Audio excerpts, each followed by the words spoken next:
Israel बना Gaza. जी हां, Iran की मिसाइलों ने इजराइल को दूसरा गाजा बना दिया है। और यह बात बड़ा चढ़ाकर ईरान के बारे में नहीं बताई जा रही है, बल्कि ईरान ने रात जो कुछ किया है इजराइल के साथ, नेतन्याहू भी ये कहने पर मजबूर हो गया कि इस जंग के दौरान सबसे खतरनाक रात हमारी गुजरी है। बहुत ज्यादा दुखद रात इजराइलियों के लिए रही है, क्योंकि ईरान की मिसाइलों ने ऐसी जगहों को जाकर हिट किया है जैसी जगहों पर गाजा के अंदर इजराइल ने मिसाइलें गिराई थी। इजराइल वही कहने पर मजबूर हो गया है जो बात गाजा में मिसाइल गिराने के बाद लोग इजराइल को लेकर कहते थे।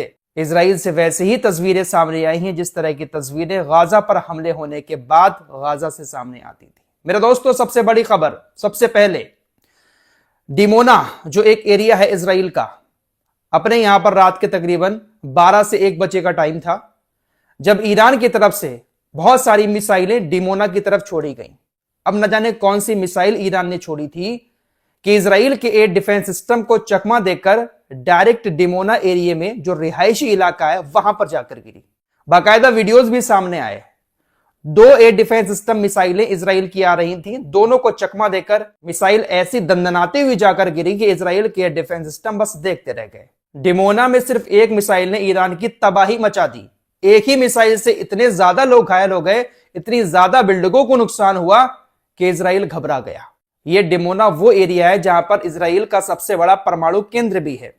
हालांकि परमाणु केंद्र पर हमला नहीं हुआ, इजराइल के परमाणु सेंटर से तकरीबन 10 किलोमीटर दूर यह हमला था।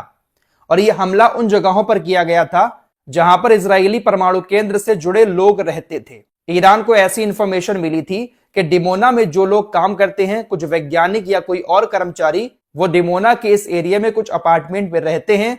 तो ईरान की तरफ से वहीं पर मिसाइलें दागी गई थी। कई सारी मिसाइलें ईरान की तरफ से दागी गई थी, लेकिन सिर्फ एक मिसाइल खतरनाक तरीके से दोनों एयर डिफेंस सिस्टम को चकमा देकर दंदनाती हुई वहां पर जाकर गिरती है। और उसके बाद तबाही के मंजर आपके स्क्रीन पर है। अभी इजराइल इस तबाही से उबर ही नहीं पाया था कि सिर्फ 2 से 3 घंटे के अंदर ही एक आराम एरिया है इजराइल के अंदर, वहां पर इजराइल की 2 मिसाइलों ने जाकर हिट किया।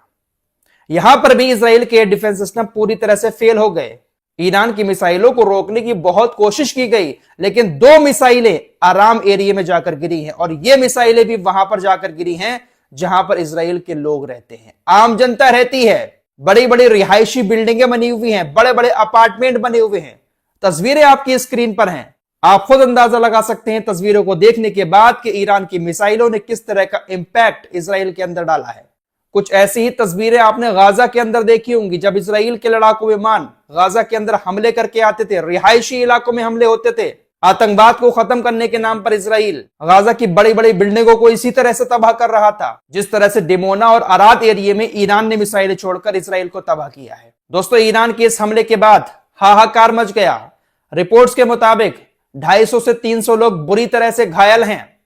कुछ लोगों की मौत की खबर भी आई है, लेकिन इजराइल की तरफ से सही आंकड़ा नहीं बताया जा रहा है। हाँ, घायलों की संख्या को इजराइल जरूर बता रहा है कि तकरीबन 150 से ज्यादा घायल हैं।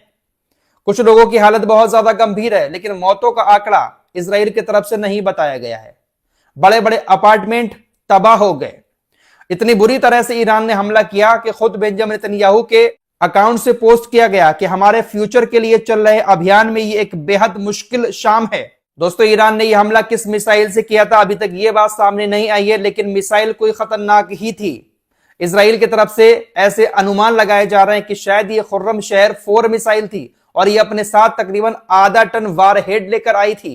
इजराइल ने इस बात को कबूल कर लिया कि हमारे एयर डिफेंस सिस्टम की नाकामी की वजह से ईरान की मिसाइलों ने हमारे यहां पर आकर इतनी तबाही मचाई है। सिर्फ 2 मिसाइलें गिरी हैं रात के अंदर, और हालत क्या कर दी है दोस्तों, ये 2 मिसाइलें तकरीबन 10 एयर डिफेंस सिस्टम को चकमा देकर आकर गिरी हैं। दरअसल ईरान ने इजराइल के डिमोना और अराद एरिया को इसलिए चुना हमला करने के लिए क्योंकि कल ही आपको बताया था कि ईरान के परमाणु ठिकाने पर इजराइल और अमेरिका की तरफ से हमले किए गए हैं। तो उसी का पलटवार करते हुए ईरान ने उसी एरिया को निशाना बनाया जहां पर इजराइल का परमाणु ठिकाना है। हालांकि परमाणु ठिकाने से तकरीबन 10 किलोमीटर दूर एरिया में मिसाइलें गिरी हैं, लेकिन निशाना वही एरिया था। तो ईरान के ऊपर जैसा हमला हो रहा है, ईरान पलटकर उसी तरह का जवाब भी दे रहा है।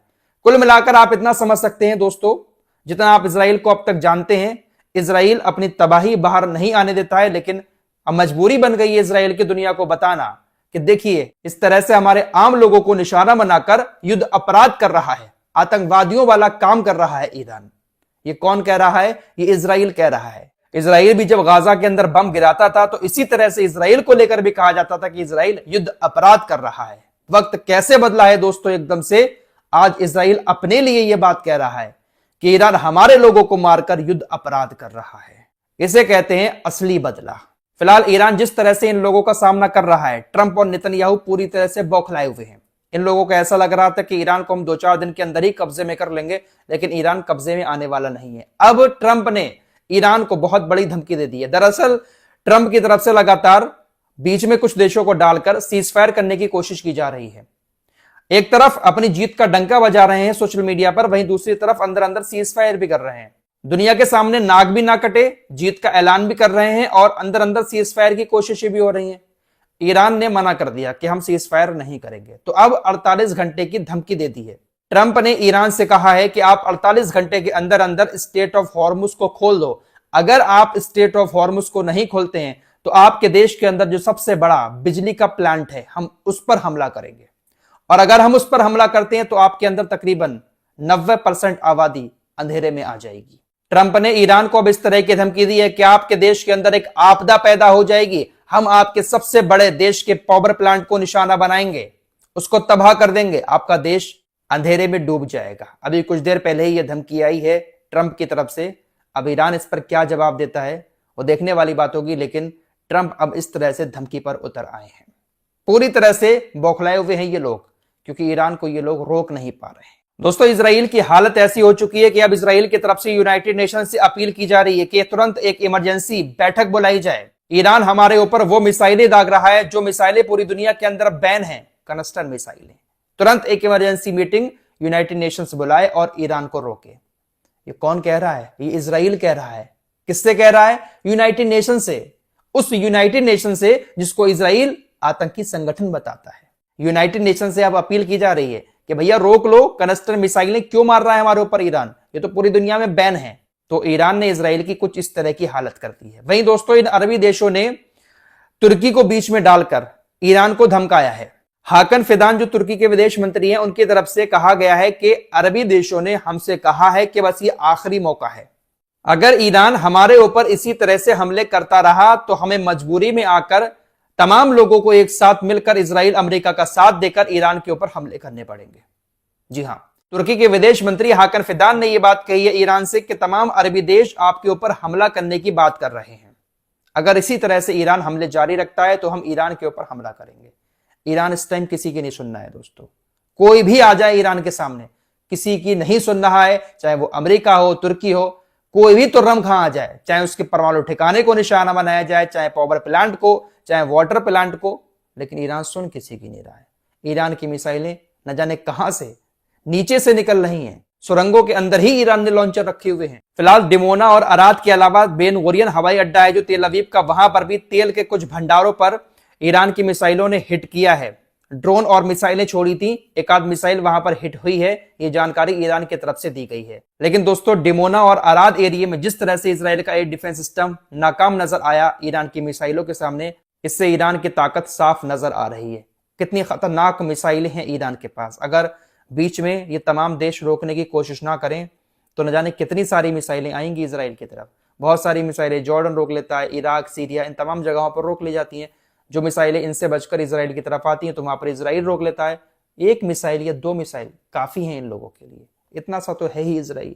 2 मिसाइलें अराद में गिरी हैं, किस तरह की हालत हुई है। एक मिसाइल डिमोना में गिरी है, तबाही मचा दी है, रोना शुरू कर दिया इन्होंने, बुरा हाल कर दिया रात ईरान ने इजराइल के अंदर। कह सकते हैं कि जो तस्वीरें सामने आई हैं वो ऐसी ही हैं जैसे गाजा से आ रही थी। ईरान इजराइल को दूसरा गाजा बना रहा है। इस रिपोर्ट में इतना ही। कुछ और खबरों के साथ फिर हाजिर होंगे। अपना ख्याल रखिएगा। अल्लाह हाफिज।